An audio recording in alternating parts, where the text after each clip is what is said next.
हातखंबा येथे केमिकलची वाहतूक करणारा एक टँकर अनियंत्रित होऊन रस्त्यावर पलटी झाला। या अपघातामुळे मुंबई गोवा महामार्गावरील दोन्ही बाजूंची वाहतूक पूर्णपणे ठप्प झाली आहे, ज्यामुळे प्रवाशांचे मोठे हाल होत आहेत। अपघाताची माहिती मिळताच स्थानिक प्रशासन आणि मदत यंत्रणांनी तातडीने घटनास्थळी धाव घेतली आहे।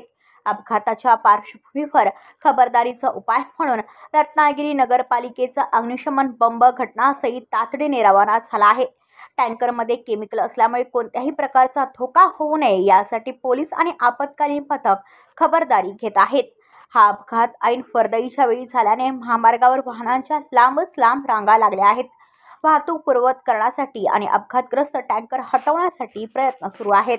ब्युरो रिपोर्ट रत्नागिरी, पनवेल वार्ता न्यूज।